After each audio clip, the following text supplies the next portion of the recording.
Hello Ranjini. வாங்க mister Pandian,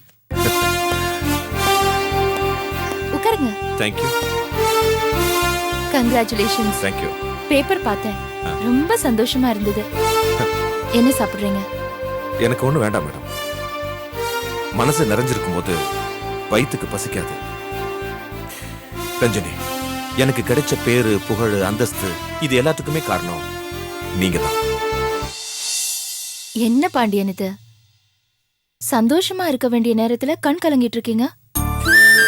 இது நாள் வரைக்கும் எனக்குள்ளே நான் பல முறை அழுதுருக்கேன். ஏன் தெரியுமா? நீ எதுக்குமே லாய்க்கு இல்லைன்னு என் பொண்டாட்டி, என்னோட மாமனார் எல்லாருமே சொல்லுவாங்க. என் மாமனார் மட்டும் இல்ல, அவங்க வீட்டு நாய் கூட என்ன மதிக்காது. பாண்டியா, உன்னால எதுவுமே சாதிக்க முடியாதரா, நீ ஒரு வேஸ்டரான்ற ஒரு எண்ணம் இவ்வளவு நாளா என் மனசுக்குள்ள ஊறிக்கிட்டு இருந்துச்சு. என் பலவீனத்தை மறைச்சு நான் ஆடம்பரமா வாழணுங்கிறதுக்காகத்தான் நான் லஞ்சம் வாங்கினேன். என்னை பத்தி யாரும் கேவலமா பேசிட கூடாதுங்கிறதுக்காகத்தான் என்னையும் மீறி நான் நிறைய பேசியிருக்கேன். இப்போ எல்லாத்துக்குமே ஒரு விமோச்சனம் கிடைச்சிருச்சு ரஞ்சனி. இன்னைக்கு நிஜமாவே என்னோட பேரும் புகழும் பேப்பர்ல போட்டோவும் வந்திருக்கு. என் பொண்டாட்டி, மாமனார் எல்லாருமே என்னை பத்தி ரொம்ப பெருமையா பேசுறாங்க. எனக்கு விழா எடுத்து கொண்டாடுறாங்க. இதுக்கெல்லாம் ஒரே காரணம் நீங்க தான் ரஞ்சனி. நான் என்ன பண்ண பாண்டியன்? ஹாஸ்பிட்டல்ல இருந்து பெரிய க்ளூவை கொடுத்தது நீங்க தான். நீங்க கொடுத்த துப்ப வச்சுதான் ஒரு பெரிய கேங்க போலீஸ் அரெஸ்ட் பண்ணிருக்காங்க. That's all. But I know Pandian, உங்ககிட்ட நிறைய திறமை இருக்கு. நீங்க ஒரு இன்ஃபீரியாரிட்டி காம்ப்ளெக்ஸ்ல நின்னுட்டு இருக்கீங்க. அதுல இருந்து இப்பதான் வெளியில வந்திருக்கீங்க. பாண்டியன், நீங்க இன்னும் நிறைய சாதிக்கணும். அந்த திறமையும் அறிவும் உங்ககிட்ட நிறைய இருக்கு. ஆனா எந்த சூழ்நிலையிலயும் குற்றவாளிகளுக்கு துணை போகாதீங்க. நம்மள மாதிரி எல்லாருக்கும் நாட்டுக்கு சேவை செய்யற வாய்ப்பு கிடைக்கிறது இல்ல. குற்றவாளிகளுக்கு துணை போயிட்டா நாம நல்லா இருக்கலாம், குற்றம் செஞ்சவங்களும் நல்லா இருக்கலாம். ஆனா அப்பாவி ஜனங்க நாம பாதுகாப்போன்னு நம்பி இருக்காங்க. அவங்க வரி கட்டுறாங்க. அந்த பணத்துல தான் நாம சம்பளம் வாங்குறோம். அந்த சம்பளத்துக்கு துரோகம் பண்ணக்கூடாது. எந்த விளக்கா இருந்தாலும் தூண்டுதல்னு ஒண்ணு வேணும். அந்த தூண்டுதலா இருந்து நான் சொல்றேன், உங்க வாழ்க்கை பிரகாசமா இருக்கணும்னா எந்த சூழ்நிலையிலையும் நேர்மை தவறி நடக்காதீங்க. எஸ் ரஞ்சனி, இனிமே எப்பவுமே இந்த பாண்டியனை ஒரு நல்லவனா தான் பாப்பீங்க. அப்ப இனிமே நீங்க நிஜமாவே டெரர் பாண்டியன் தான். எதிரிங்களுக்கும் கடத்தல்காரர்களுக்கும் சமூக விரோதிகளுக்கு மட்டும்தான் நான் டெரர் பாண்டியன். என்ன நல்ல வழிக்கு கொண்டு வந்த உங்களுக்கு நான் எதுவும் தர முடியாது, தரவும் கூடாது. ஆனா இப்ப நான் தரப்போற இத உங்களால ஏத்துக்காம இருக்கவே முடியாது. ஐயோ, என்ன பாண்டியன் இது? இந்த மரியாதை என் மனசார நான் உங்களுக்கு கொடுத்தது. நான் வர Ranjani. All the best. Thank you. By.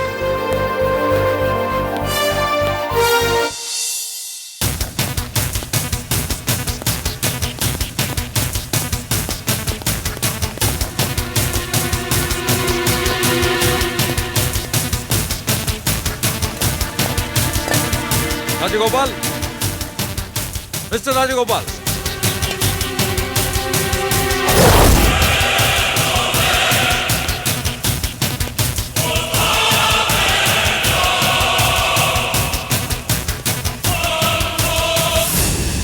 நீங்க மிஸ்டர் ராஜகோபால் இருக்காரா? இருக்காரு. நாங்க அவரை பார்க்கணும், வர சொல்லுங்க.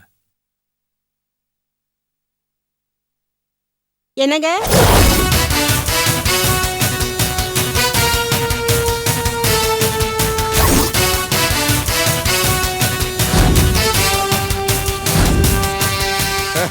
அடேடே, வாங்க வாங்க வாங்க. என்ன, என் பொண்ணோட சஸ்பெண்ட் ஆர்டர் கேன்சல் ஆகி போச்சா? வேலையில சேர சொல்லி ஆர்டர் எடுத்து வந்திருக்கீங்களா? ஆர்டர் எடுத்துட்டு வரல, வாரண்ட் எடுத்துட்டு வந்திருக்கீங்க. உங்களை அரெஸ்ட் பண்ண போறேன். அரஸ்ட்? என்னை வா, எதுக்கு? ஹலோ, இந்த கேள்வியெல்லாம் எங்க ஆபீஸ்ல வந்து கேளுங்க. நாங்க கேட்கிற கேள்விக்கு நீங்க பதில் சொல்லும் போது உங்க கேள்விக்கு நாங்க பதில் சொல்லுவோம். அதெல்லாம் முடியாதுங்க. எதுக்கு என்ன அரெஸ்ட் பண்ண போறீங்க எனக்கு தெரிஞ்சாகணும். as a citizen எனக்கு எல்லா ரூல்ஸும் தெரியும். நீங்க கட்டாயம் சொல்லி ஆகணும். அது மட்டும் இல்லையா, பொண்ணு உங்க டிபார்ட்மெண்ட், அது உங்களுக்கு தெரியும்ல? ஹலோ, எல்லாம் தெரியும், வாங்க. சார் என் பொண்ணுக்கு ஒரு ஃபோன் பண்றேன். அவ வந்ததுக்கு அப்புறம் இவரை கூட்டிட்டு போங்க சார். அது வரைக்கும் கொஞ்சம் வெயிட் பண்ணுங்க சார். சித்தப்பா சித்தி எல்லாருக்கும் ஃபோன் பண்ணி வர சொல்லுங்க. வந்ததும் 2 நாள் தங்கி இருந்து இவர் அரெஸ்ட் பண்ணிட்டு போறேன். யோ வாயா. தம்பி, மரியாதை கொடுத்து மரியாதை வாங்கு, இல்லனா ரொம்ப சிரமப்படுவேன் பின்னால. என்ன மரியாதை? உனக்கு என்ன மரியாதை? நீயே மரியாதை கேக்குதா? வாயா. சார் நீ உடனே ஃபோன் பண்ணி நம்ம பொண்ணை வர சொல்லு. போ. ரஞ்சனிக்கு ஃபோன் பண்ணு. ரஞ்சனி வரட்டும். அவ என்ன தேடி வரணும் தான் நான் காத்துட்டு இருக்கிறேன். பண்ணு. வாயா. சட்டக்காரர் சொல்லு. இங்க யாரை கேட்டுட்டே சட்டை போட்டுக்கிற நீ? பார்லிமெண்ட்ல நான் இஷ்யூ ஆச்சேன். எனக்கு அவ்வளவு பேக்ரவுண்ட் தெரியுமா உனக்கு? நபர் பின்னால நீ ரொம்ப சிரமப்படுவ.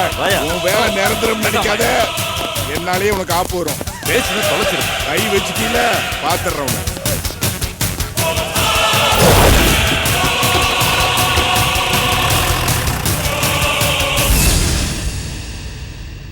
இப்படி லாஸ்ட் மூமெண்ட்ல வந்து 2 வாரம் டைம் கேட்டா எப்படி சார்? இனாகிரேஷன் டேட் ஃபிக்ஸ் பண்ணியாச்சு. நீங்க இன்னும் 2 நாளுக்குள்ள எல்லாத்தையும் ரெடி பண்றீங்க. அப்படி முடியாதுன்னு சொன்னீங்கன்னா நான் வேற ஆளு கொடுத்துருவேன். இதுக்கு மேல பேசக்கூடாது சார். சார், ஹலோ, இதை கொஞ்சம் சார்ஜில் வச்சிருங்க. Okay madam.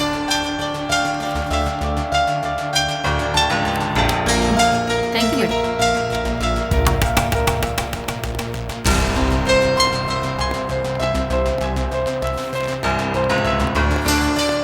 Good morning madam. வாங்க சார், உட்காருங்க.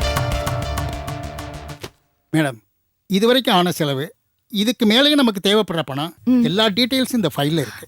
நானே உங்ககிட்ட கேட்கணும்னு நினைச்சேன்.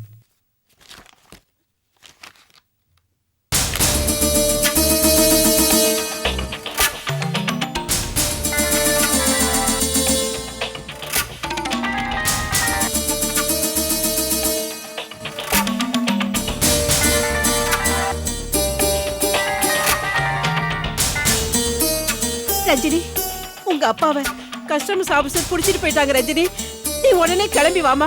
மேடம் நான் ரஞ்சினி இல்ல, தாரதி பேசுறேன். மேடம் உள்ளே இருக்காங்க. நான் விஷயத்த சொல்லிடுறேன், நீங்க டென்ஷன் ஆகாம இருங்க. இமிடியேட்டா என் பொண்ணுகிட்ட சொல்லுங்கம்மா. ரொம்ப அவசரமா. தயவு செஞ்சு சீக்கிரம் சொல்லுங்கம்மா. சரி மேடம், சொல்றேன். நான் உடனே சொல்றேன். சரி, மறந்துடாதம்மா.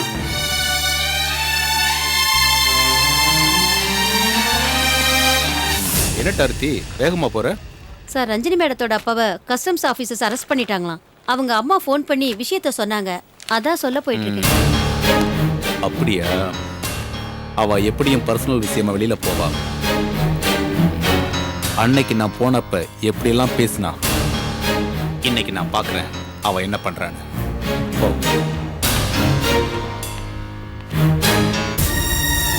மேடம் மேடம் எஸ், வீட்ல இருந்து அம்மா ஃபோன் பண்ணாங்க. நீங்க உடனே போகணும். என்ன விஷயம்? உங்க அப்பாவை ஏதோ விசாரணைன்னு கஸ்டம்ஸ் ஆபீஸ்க்கு கூட்டிட்டு போயிருக்காங்க. மேடம், நீங்க புறப்படுங்க. மேடம், நீங்க உடனே கிளம்புங்க. இதை நாளைக்கு கூட பார்த்துக்கலாம். புறப்படுங்க.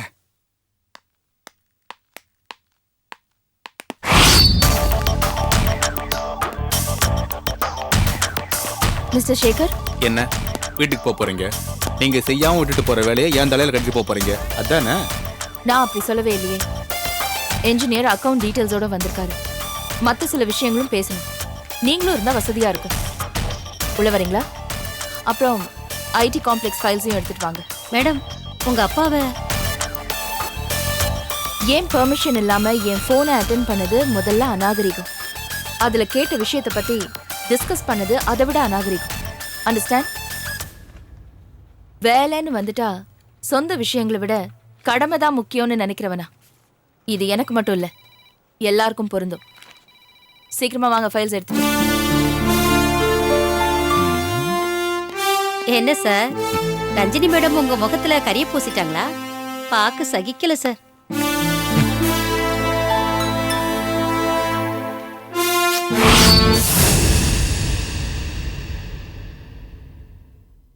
எதுக்கா சார் என்ன இங்க கூட்டிட்டு வந்திருக்கீங்க? உங்களுக்கு ஏதாவது வேணும்னா அங்கேயே வச்சு என்ன கேட்டிருக்கலாம்ல. நீ என்ன ஹோட்டல்ல வச்சிருக்கிற? உங்ககிட்ட விருந்து கேட்டு வாங்கி சாப்பிடுறதுக்கு? இது விசாரணை மேன். கேட்க வேண்டிய இடத்துல வச்சு கேட்டா தான் சரியான உண்மை வெளியே வரும். நான்சென்ஸ். மிஸ்டர் பாண்டியன் சார், சொல்லுங்க, எத்தனை வருஷமா நீங்க டிராவல் ஏஜென்சில வேலை செய்றீங்க? ஹரிஷமா பர்செல்லாம் இல்லைங்க. இப்பதான் கொஞ்ச நாளைக்கு முன்னாலதான் வேலைக்கு சேர்ந்தேன். சரி, இது வரைக்கும் எத்தனை பொண்ணுங்களை வெளிநாட்டுக்கு அனுப்பியிருக்கீங்க? பொண்ணுங்களா? அவங்களெல்லாம் நான் யாரையுமே அனுப்பலீங்க. அப்ப ஆம்பளைங்களை வச்சு அனுப்புனீங்களா? ஆம்பளைகளையும் நான் அனுப்புலீங்க. சும்மா நான் பேசி வச்சேன், அவ்வளவுதான். சரி, பொணத்துக்குள்ள என்ன வச்சு கொண்டு வந்தீங்க? என்னம்மா என்ன கொண்டாந்தீங்கன்னு சொல்றீங்க? உயிரோடு இருக்கிறவளா இருந்தா இங்க இருக்கிறத அங்க கொண்டு போய் கொடுன்னு ஏதாவது சொல்லலாம். பணத்துக்கிட்ட என்னமா சொல்லி கொடுக்க முடியும்? நீ சொல்றது கரெக்ட் தான். பணத்துக்கிட்ட சொல்ல முடியாது. ஆனா உள்ள வச்சு அனுப்ப முடியல. ஐயோ என்னங்க சொல்றீங்க? யோ, இன்னும் 2 மணி நேரம் தான் டைம். அதுக்குள்ள ஒழுங்கு மரியாதை உண்மையை சொல்லிடு, இல்ல சொல்ல வைப்போம். ஏப்பா என்ன ஆளாளுக்கு மாத்தி மாத்தி கேள்வி கேட்டு மிரட்டிட்டு இருக்கீங்க? மத்தவங்களுக்கு வேணா கஸ்டம்ஸ் பெரிய விஷயமா இருக்கலாம், எனக்கு ஒண்ணு பெருசு கிடையாது. என் பொண்ணுங்க எத்தனை வருஷம் வேலை செஞ்சுக்கிட்டு இருந்தா தெரியுமில? அவகிட்ட சொன்ன உங்களை ஒண்ணு இல்லாம யோ, பண்ணிடும். முதல்ல உன் பொண்ணு மேல இருக்கிற கேஸ ஒண்ணு இல்லாம பண்ண சொல்லு. அப்புறம் எங்களை ஒண்ணு இல்லாம பண்றதை பத்தி பாப்போம். நீங்க சொல்றத பார்த்தா கஸ்டம்ஸ் உங்களுக்கு பெரிய விஷயம் இல்ல. ஏன்னா உங்க பொண்ணு இங்க ஒர்க் பண்ணிருக்காங்க. அப்போ அவங்க ஹெல்ப்ல தான் இதெல்லாம் பண்ணீங்களா? தேவையில்லாம என் பொண்ணு இழுக்காதம்மா. இப்ப அவ எங்க வேலை பாக்குறா தெரியுமா? சந்திரமதி அம்மாட்ட வேலை பார்த்துட்டு இருக்கா.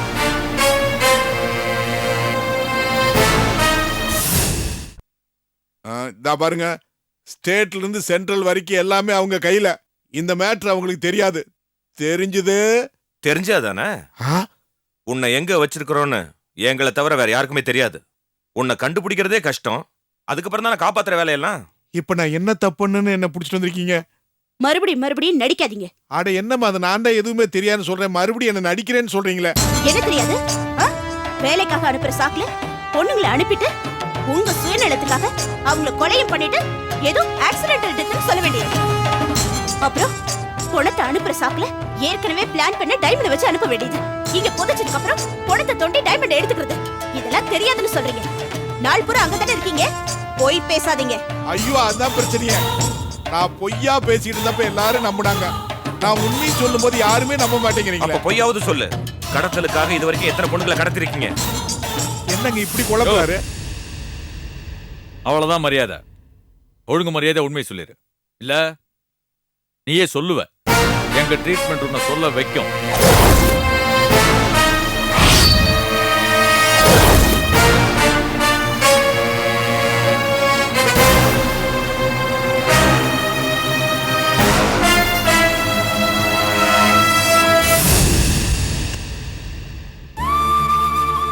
கடவுளே, என் குடும்பத்தை ஏன் இப்படி சோதிக்கிற?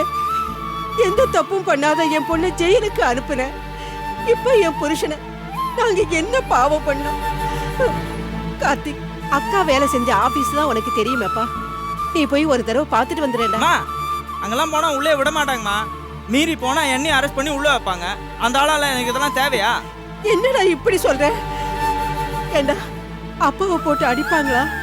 கேட்குற கேள்விக்கெல்லாம் ஒழுங்கா பதில் சொன்னா அடிக்க மாட்டேன். அந்த ஆள் எங்கேருந்து ஒழுங்கா பதில் சொல்றது? இந்நேரம் பின்னிருப்பாங்க. ஹே கார்த்திக், ஏன் இப்படி டென்ஷன் படுத்துற அம்மாவை? மா, நீ டென்ஷன் ஆகாத. அக்கா தான் ரொம்ப பெர்ஃபெக்ட்னு அவங்களுக்கே தெரியும்ல. அவங்க எதுவும் செய்ய மாட்டாங்க, நீ டென்ஷன் ஆகாத. தோடா, பொண்ணு நேர்மையான ஆபீசர்னா அப்பா என்ன தப்பு பண்ணாலும் விட்டுருவாங்களா? இந்த வீட்டுக்கு அட்வான்ஸ் 30,000 ரூபாய் நான் கொடுத்தேன்னு அந்த ஆள் சொல்லும் போதே எனக்கு லைட்டா டவுட் ஆச்சு. இந்த மாதிரி ஏதாவது வில்லங்கம் இருக்குன்னு. என்ன இது கொஞ்சம் லேட்டு. டேய் வாய மூடுடா. அப்பா ஒன்னும் தப்பான வழியில பணத்தை கொண்டாந்து கொடுக்கல. வீட்டுல இருந்த ரெட்டை வளைச்சு ஏன் நிறுத்திட்ட?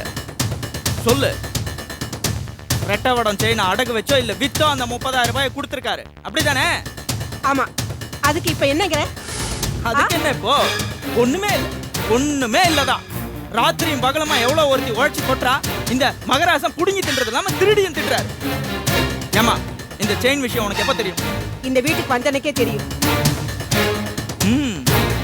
அது தெரிஞ்சிருந்தும் உன் புருஷனை தட்டி கேட்காம அவர் ஜம்பமா பேசுறத ரசிச்சுட்டு இருந்திருக்க.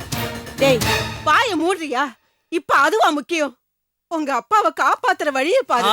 காப்பாத்துவாங்க. அக்கா சம்பாதிச்சத புடுங்கி தின்னால அந்த ஆளு வாங்கட்டும். செம்மாட்டி அடிப்பாங்க இப்போ. என்னடா கார்த்திக் இப்படி பேசுற? ஐயோ, ரஞ்சினியை கூட காணமே. என்னம்மா அது?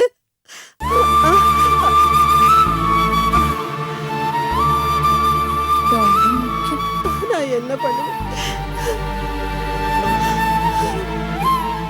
ஏய், அம்மா, நீ கார்த்திக், என்கிட்ட எதுவும் வந்து போய் கேட்காத. பார்த்துட்டு வாடா. டேய், நீயாவது சொல்லுமா. மா விடு, அப்புறம் நானே ஏதாவது திட்டிடுவேன், ஜாக்கிரதை. என்னடி இப்படி எல்லாம் பேசுற? டேய் அம்மா, கார்த்திக். என்கிட்ட வராத. ரஞ்சினி, ரஞ்சினி, வந்துட்டியாமா? அப்பா வரல? அவரை கூட்டிட்டு வரல? கூட்டிட்டு வரலமா. ம். கூட்டிட்டு வரலையா? ஏமா? அக்கா, ரொம்ப நல்லதா போச்சு. வாங்க எல்லாரும் போய் ஸ்வீட் சாப்பிடலாம். வாய மூடா. ஏன் ரஞ்சினி அப்பாவை கூட்டிட்டு வரல? அப்பாவை போலீஸ் பிடிச்சிட்டு போயிருந்தா ஜாமீன்ல கூட்டிட்டு வரலாம். அவரை கஸ்டம்ஸ் டிபார்ட்மெண்ட்ல கூட்டிட்டு போயிருக்காங்க. அவரை எங்க வச்சு விசாரிக்கிறாங்கன்னு எனக்கு மட்டும் இல்லம்மா, அந்த ஆபீஸ்ல இருக்கிறவங்களுக்கே தெரியாது. கேட்டாலும் சொல்ல மாட்டாங்க. அதாம்மா ரூல்ஸ். அவர் மேல எஃப்ஐஆர் ஃபைல் பண்ணி என்கொயரி பண்ணி முடிச்சதுக்கு அப்புறம் தான் ஸ்டேஷனுக்கே கூட்டிட்டு வருவாங்க. அப்புறம் தான் அவரை ரிலீஸ் பண்ண முடியும். ஏடி, இத வேற யாராவது சொன்னா பரவாயில்ல. நீ யாரு? அந்த டிபார்ட்மெண்ட்ல சின்சியர் ஆபீசர். நீயே இப்படி சொல்றீங்க? என்ன புரிஞ்சுக்கம்மா. நான் சஸ்பென்ஷன்ல இருக்கிறதுனால என்னையும் அனாவசியமா உள்ள விட மாட்டாங்க. அந்த ரவிச்சந்திரன் சார் ரொம்ப ஸ்ட்ரெயிட் ஃபார்வர்ட். அவர்கிட்ட உதவி கேட்க முடியாது, கேட்கவும் கூடாது. நான் கை நீட்டி உத்தரவு போட்ட இடத்துல கை கட்டி எப்படி மன்னிப்பேன்? நான் சத்தியமூர்த்தி சார் கிட்ட பேசியிருக்கேன். அவர் போலீஸ் ஸ்டேஷனுக்கு அப்பாவை கூட்டிட்டு வரட்டும், அதுக்கப்புறம் நான் போய் ஜாமீன்ல கூட்டிட்டு வரேன்னு சொல்லியிருக்காரு. அப்போ அப்பா இன்னைக்கு வர மாட்டாரா? மாட்டாருமா. ஐயோ,